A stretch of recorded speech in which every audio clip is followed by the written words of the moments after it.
Hi, welcome to my YouTube channel. This is Folake Akomolafe. I'm a marriage counselor, and this YouTube channel is dedicated to educating both the singles and the married on the principles that govern marital bliss. You know, marriage is an institution, and just like every other institution, there are principles that govern marital bliss. And these principles that is such that anyone can learn it, anyone can learn to understand those principles. And when you learn and understand these principles, you can be guaranteed of marital success. So in case this is your first time in this channel, please subscribe to the channel, because you'll be notified when I upload other videos that's going to bless your marriage, bless your single life. So make sure you subscribe to this channel. You should please also like this video and share it with other family and friends so that they can also be blessed by it. So in this particular video, I'll be sharing how couples can enhance team-centered ideology in their marriage. When we talk about team-centered ideology, I'm talking about teamwork. So how can marriage enhance teamwork in their marriage? Please come along with me, and be ready to learn, unlearn, and also relearn. And one thing I want you to know is that anyone will struggle in marriage if you don't understand this team-centered ideology. The reason why some marriages are struggling is because they don't have the understanding of teamwork, how they can enhance the teamwork in their marriage. And one of the rules of engagement in marriage is being a team. You can ask couples that have stayed 40, 50 years in marriage. They will tell you one of the things that help them is working together as a team.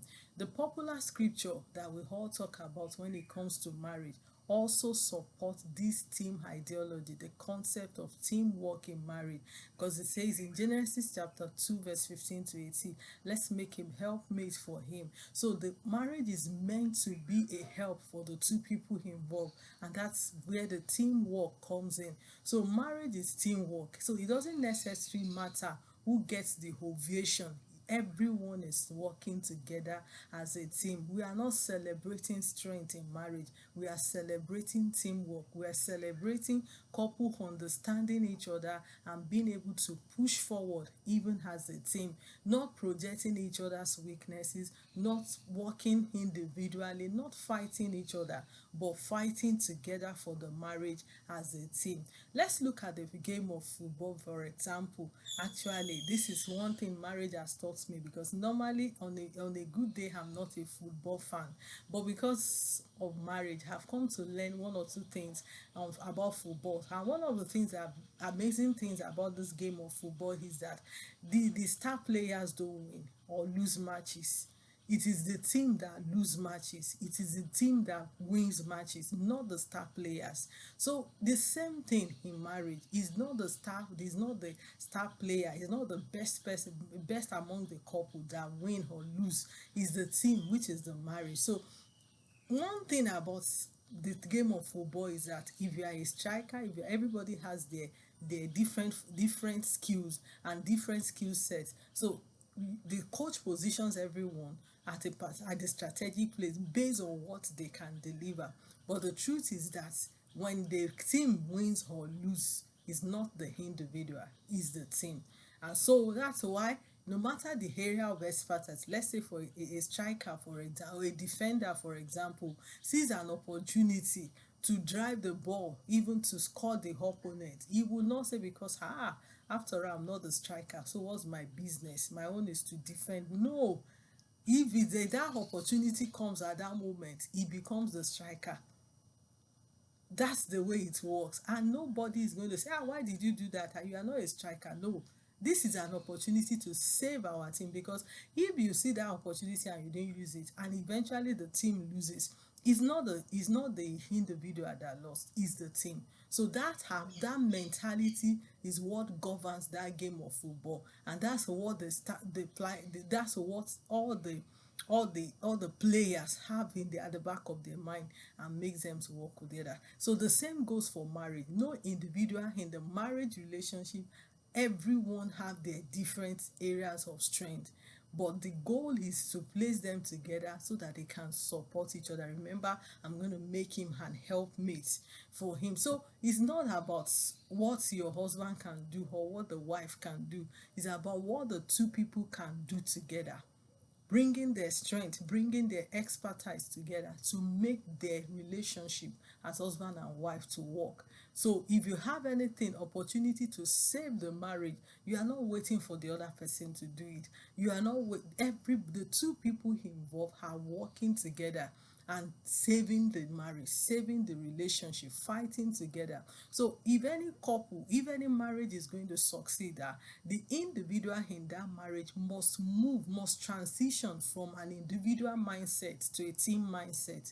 That is where it starts from. If anybody is going to succeed in the institution of marriage, you must be able to transition from this individual mindset to a team mindset, whereby the two of you are working together.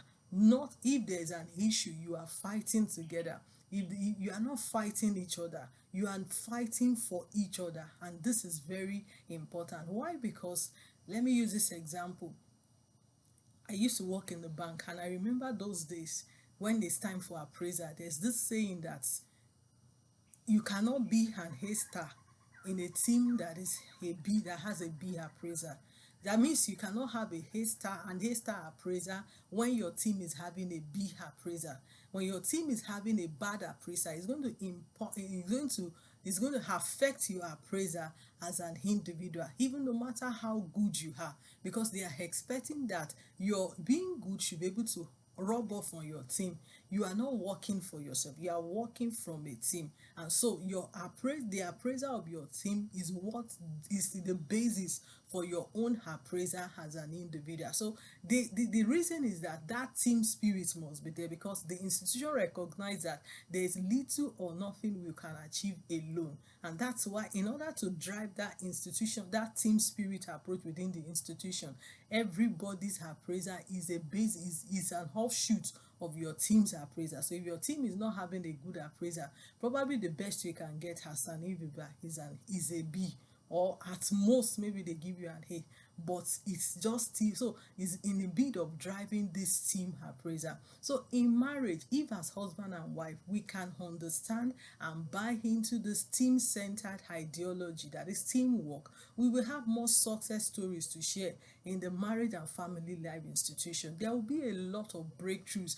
A lot of couples will no longer struggle, because once this team-centered ideology forms the basis of your coming together as husband and wife, no matter what life throws at you, you are taking it up as a team, not as individual. And like I said earlier, go and check it, go and do your research. When you see couples that have been able to succeed in their marriage, ask them. Teamwork, team-centered approach as ideology is one of the principles that is helping them. So now, how can we enhance this principle in our marriage? How can couples become a team? How can we begin to work together as a team that is bringing in this team-centered ideology into our marriage? I'm going to answer this question just with 4 points, and this 4 points is, I use the acronym TEAM. We are talking about being a team, so I'm using the acronym of TEAM. That's TEAM to answer this question. So our T stands for the trust. Our T stands for trust. So the team-centered ideology demands that trust must be in place. If you and your spouse, you are going to work together as a team, trust must be in place. Trust is required for two people to be able to work together as a team. If there is no trust, then you are not able to work together as a team. And trust is not something that you demand from your spouse. Trust is something that you earn. You earn it based on how you live your life on a daily basis. You are supposed to earn the trust of your spouse by the way you live your life on a daily basis. You are not supposed to say, don't you trust me? Can't you trust me? That's not something to discuss. Trust is something that you buy, you earn. You don't demand it, you earn it by the way you live your life. So it is something that you intentionally build in your marriage. To be able to achieve teamwork, you must intentionally trust each other. You must build trust in each other, because that's how it's going to work. Like, for example, now you have to start learning how to speak the truth. If you are going to have your spouse to trust you, then you must be ready to speak truth to each other, just like Bible admonish. You must be ready to be honest. You must be ready to make sure that when you say your hey is hey, B is B. When you say you are in Lagos, you are in Lagos. When you say you are in Ibadan, you are in Ibadan. It's not that you say something today, it's changing. It's not something that you are passwording your phone, you are doing so many things because you don't trust your spouse. You give your spouse ATM card today, tomorrow as she's handing it over to you, you are changing the pin. No, that is a display of lack of trust in each other. So trust must be in place. And like I said, trust is not something you demand, something that you have to earn at the way you by the way you live your life. So the first thing that must be in place if we are going to enhance teamwork, ideology of team-centeredness in our marriage, is that trust must be in place. So whatever you do on a daily basis, have it at the back of your mind that you are targeting trust in your marriage. You are doing that to be able to enhance the trust in your marriage, not leaving room for assumption. You are making it to be straightforward that this marriage, there is trust in this marriage. I can trust my husband can trust me, and that will take that marriage to another, to a level in which you guys will be able to work together as a team. The second alphabet there is alphabet E, letter E, and it stands for everyone contributes their fair share. So when it comes to being a team, when it comes to embracing the team-centeredness ideology in marriage, everyone contribute their space. Everyone here means the husband and the wife, the couples. Praise the Lord. Because in every team, just like the game of football that I described the other time, every player on that team has what to contribute. Nobody is standing and looking. No, everybody has something to do, has a role to play. That's what makes them a team. So on the field, that everybody is running, chasing his own role. Nobody is standing and looking. They are not passive. In fact, the one thing about the even football as a team, even the ones that are outside the field, they are involved, their mind, everything about them. So not talk of the people inside the pitch. So that means in marriage, nobody is passive, nobody is idle. Everybody, the both partners are contributing their fair share to make the marriage work, to the overall well-being of the home. The contribution here is according to the area of strength. Remember that teamwork is joining forces together to minimize our weakness and to accelerate our strength. So we are not playing to each other's weaknesses, we are playing to each other's strength. In that teamwork, that is, you are contributing based on the ability, based on the strength that you have. This cut across every area: financial, emotional, spiritually.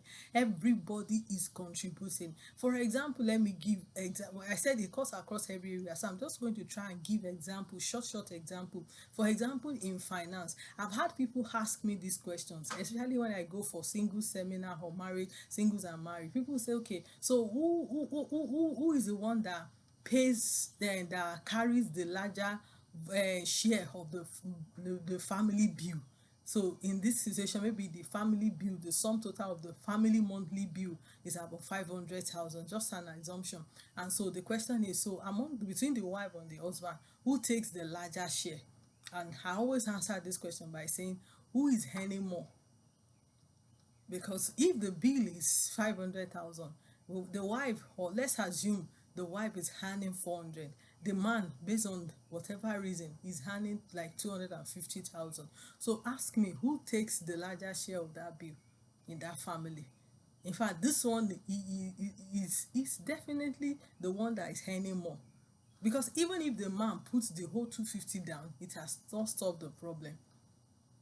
So that means the woman, the worst case, they'll say, okay, we'll contribute 50-50. So the man contributes the whole of his salary, you contribute part of your salary. So how does he go to work? How does he take care of? So you see now, at the end of the day, you're going to have to sit down and prorate it based on who is earning more. That's the only way the marriage can enjoy peace while you are trusting God, and the man is also working on himself in order to increase his earning capacity. And the same goes even for the man. If you don't say what are you contributing this woman, if she's well, no, even financially she's contributing based on what she's earning. So if you are the man and you are privileged to be earning more, so you contribute more. So it's not about who the man is not. And I tell women, like, don't just keep quiet. Say, "Is the man now? Is the man now? Is the man now?" You are using more your money to buy shoe. You are using your money to buy gold. You are using your money to do whatever you have. And this man is struggling to meet up. He's struggling every month. Landlord is coming to harass you in your house, harass your children. They are chasing your children out of school because their father has not been able to meet up. But here you have what it takes to support. You support, you chip in, so that, because if the family is being harassed and disgraced by the landlord, it's not the man that is being harassed, it's even you, it's you and your children inclusive. So that's why, if you have this team approach, all this issue of who pays more, who sends more, won't come in. The same thing when it comes to spiritual. I used to tell women, they say, okay, man is the priest of the home. Thank God for the man, the place of the priesthood position for the man. But if the man is not waking up to that responsibility, you can't just sit down and allow the spiritual atmosphere of your marriage to die just because the man is not meeting up. That's where you, as a woman, you arise and you take a look at Deborah. In Israel there were men, but the men were checking out, and he said, "Hi Deborah, arise in Israel to judge." So it's not it's a role. These things are a role. Anybody can play the role part time. So it's African mentality that is the man, he should do everything. No, he's not supposed to do everything. You are the helpmate. You are working together in a team. So we are a team, husband and wife. Until you start telling yourself we are a team, all this issue will be coming up, and it will be making it will make the marriage to struggle. So work as a team, and everybody plays in their area of strength, and you move forward together. And the next alphabet is A. A means as acceptance. Here I'm using A to stand for acceptance or agreement. The team center ideology also demands that there is acceptance in place. If you are going to experience that, if you are going to work together in your marriage as husband and wife, using this team approach, there must be agreement, there must be acceptance. No team can move forward when there is disagreement. Together we stand. That's the word. If you are not together, you cannot stand. A house that is divided against itself will not stand. So there must be agreement, there must be acceptance. I'm using the two words interchangeably: agreement, acceptance. There must be. You have to agree with the man, the woman has to agree, and you have to accept each other. That's it. Accept each other's weakness, accept each other's strengths. Know where, let there be a point of acceptance, and you guys can fire on from there. No one is perfect. We are still work in progress. So while each other, everybody is working on themselves, you have come to accept, this is who my husband is, this is who my wife is.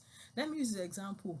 So someone has an emotional issue, especially maybe an anger issue. For you to be able to work as a team in that marriage, the two people must, the spouse to that person, whether it's the woman or the man, must come to accept the father. For now, this is my wife is a good woman, but at this moment she's struggling with her emotion. She's learning how to control her emotion. So when you accept her with that, you'll be able to see, so how do I come in to support her as she's trying to outgrow this emotional challenge? How do I come in to support her? So you also take responsibility. Why the other person is taking her own responsibility, you are taking responsibility to support her. So, like, for example, now, if the person is battling with anger issues, so how do you help her to control her anger? So you are not the one triggering the anger for the person, you are the one trying to help her. So when she starts, you just find a way of calming her down. When it starts, you just find it. So that's how to support each other. There's no point saying, well, you have started again, you have started again. Those kind of feedback will only aggravate the issue. It won't help the other person. But you can only do that when you understand that as a team You have come to accept each other's weakness, and you are trying to see how you can help each other to grow, to outgrow this whatever deficiency. The Bible says, can two work together except they be agreed? Very important. Agreement. In the place of agreement comes acceptance. You are not pardoning the error, but you have come to say, for now, this is the issue. Why the person is, I still say the person is working towards it, not that the person is complacent. He's working towards improving, getting better. Then at that moment you accept whatever it is that the person is able to manage herself, whatever way you call. Okay, you are getting better. You even give them feedback, you did better now, you did better than before. So that encourages the person to do more, to work more. So it's very important, because until we are able to accept each other, we cannot, or agree with each other, we cannot be able to take and accept the team-centeredness ideology. And the last alphabet there is M. M stands for mutual accountability. If you are going to work as a team, there must be accountability, and it's very important. Also, it calls for mutual accountability between the husband and the wife. When we talk about mutual, we're talking it's both sides, it's held in common, it's both sides, it's not to one side, it's in both sides. So mutual accountability, both the husband and the wife, you are accountable to each other. And it's not as if you are asking your wife to be accountable to you, why you are not willing to be accountable. Just saying because you are the man of the house, no. Or as a woman, you are demanding that your husband be accountable to you, but you are not willing to be accountable. It doesn't work like that. The two people involved must be ready to be accountable, and whatever area you want your spouse to be accountable to you, you must be willing to be accountable to your spouse in that area also. This is how a team should operate. In finance, be accountable. In friendship, be accountable. When it comes to your lifestyle, be accountable. And one of the things that can help you to be more accountable is when there is communication, open communication. When husband and wife comes back from work, after you eat, the other person goes to her phone, the other person goes to her laptop, nobody's talking to each other. It will be difficult for you to be accountable. Accountability flows well when there is free communication. You just, how was your day? This is what happened. And you just tell, from here, we move to here. Okay, as a man, you have a new client. Do they have had a new client today? So everything that is happening, she has an idea. So she's not in the dark. You are letting him or her into your space, into your life.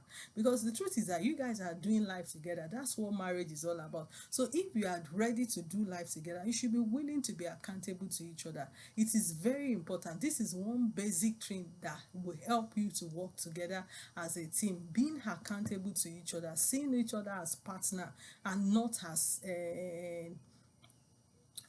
enemies. The husband is not asking you where you are coming from because he wants to fight you. He just demanding accountability. Your work, you close from work, this is the time you close from work, why are you coming home at this time? Just a explanation.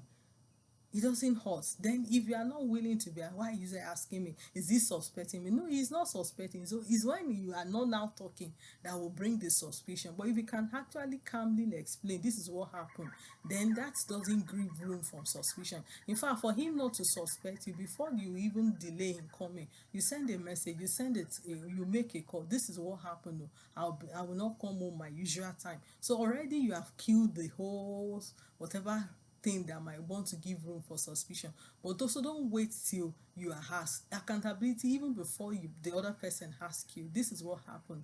And I've been married for 16 years now, and I can say that mutual accountability is one thing that has worked for us. And go, like I said, go and ask other people that have been married for even no close to 40-50 years. They will tell you they are accountable.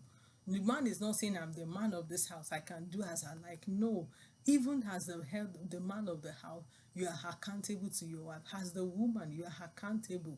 And this also will rub off on the children that you are raising in that family to understand accountability. It's not like you are policing the other person. No, accountability is not that I'm policing you, I'm putting nose into your affair. You are like, it's just a way of living responsibly. It's just a way of living responsibly. Nobody is policing each other. It's just a way of being a responsible person. So as a man, don't even see it as if anything. You are just being a responsible man by being accountable to your wife. You are just being a responsible woman by being accountable to your wife. I tell my children, you can't, if when you see each other in school, talk to each other, look out for each other. When you see your brother's mate, set mate, and you don't see him, ask for him, check on him, and be accountable. Let each other know what is happening. And that's how we should raise our children, so that they grow up to see accountability as something that is just the normal way of life. It's just being responsible. And I pray God will help us. So in conclusion, like I said earlier, marriage is teamwork, and it's not necessary that about who is getting the ovation. It's just because we understand that team-centeredness and we are willing to do it. You understand team-centeredness approach to marriage and you are willing to do it. That's what it is. So it's not about I'm the best person in this marriage, you are the work. Everybody is, you understand that this is how it's going to work, and you are willing to put in the work. Like Joyce Meyer said in one of our books, he said the goal of marriage is for the husband and wife to become one, and it takes time. It's a process. It takes time. So marriage does, making that marriage vow on your wedding day does not automatically make the two individuals to become one or bring you into perfect harmony. The wedding day vow is just a commitment you are making to the process of becoming one. So both of you are just saying to yourself, we are starting this journey and we're not going to give up on each other. Despite our differences, we will work together as a team. So this is what you are doing. That vow does not automatically make you one. Even after making the vow, you are still two people. But now God is seeing you as one. The society is seeing you as one. So the responsibility is placed on the two of you to start working together as one. And like I said earlier, you must now transition from individual mindset to a team mindset. That's what is team-centered ideology in marriage is all about. And this is where a couple can join forces together to make the marriage succeed against all odds. Even when there are challenges in marriage, you approach it as a team. That is the only way you can actually get to the roots of the challenge and you succeed. When the devil brings something that comes, you fight the devil, not yourself. You are fighting as a team, and you can all, that's the only way you can win as a team. Don't fight at each other, because at the end of the day, if the marriage fails, it's just the two of you that fail, not the man, not the woman. But when you see, so when you see it like that, that's no, I'm not going to earn a point by fighting my husband. Nobody's going to give you a trophy by fighting your wife, by divorce. Nobody, have you ever seen anybody giving a trophy to a divorcee? No. Okay, you can give us the reason why the marriage didn't work, but we know that it's not only her, you, the woman, that you are pointing to. The two of you actually failed. So if you look at it that way, then you are ready to commit to this team-centered ideology and do work together as a team. And also, if there is need to fight, the person you are fighting is not each other. You are fighting the enemy, not each other. And you do it with a team-centered approach. I can guarantee that your marriage will succeed by the help of God. So until I come your way next week with another video, please make sure that you evaluate your marriage vis-a-vis what I've shared in this video. And if there's anywhere you need to make amend, please do. And if you need to seek help, I will encourage you to seek help so that you can get over the issue and succeed together as a team. Remember, star players don't win or lose matches in marriage, the team do. So work together as a team, and I see you winning together as a team. God bless you.